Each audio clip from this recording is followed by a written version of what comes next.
nun proceso de invasión do territorio inglés, o que conseguiron basicamente foi a destitución de toda a nobleza, tanto laica como eclesiástica.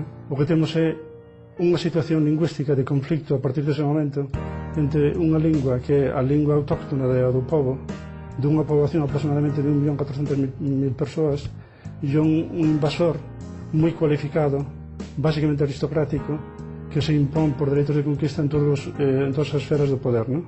Unha é unha lingua xermánica e outra era unha lingua de origen latino, e entonces as dificultades de comunicación eran inmensas. A pesar de toda esta recuperación do inglés como lingua formal, a partir podríamos decir, do século XV, se vai introducir masivamente un vocabulario externo procedente do francés. Por exemplo, casa, arado e todo eso serán palabras sempre inglesas, non? Pero o palacio, a mansión, todo eso ya será obviamente francés.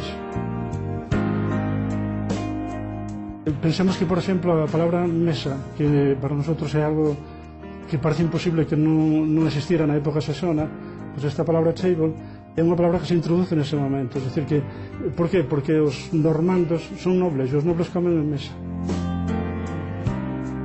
Digamos que os ingleses, tanto aqueles que non teñen un nivel cultural moi amplio, pero incluso aqueles que o teñen, non identifican estas palabras hoxe en día como palabras francesas.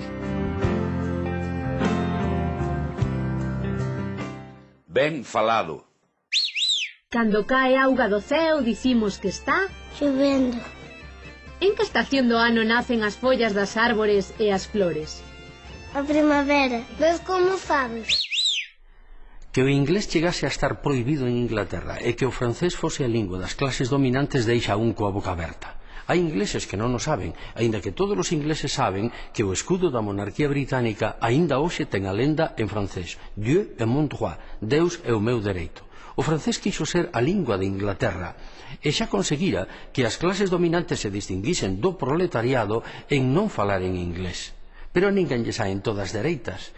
Os ingleses mantiveron a súa lingua, o francés está onde está e o inglés está. Este fracaso do francés en Inglaterra é unha esperanza para miles de linguas no mundo, porque demostra que o futuro non está escrito, escribirémolo nós. Abur.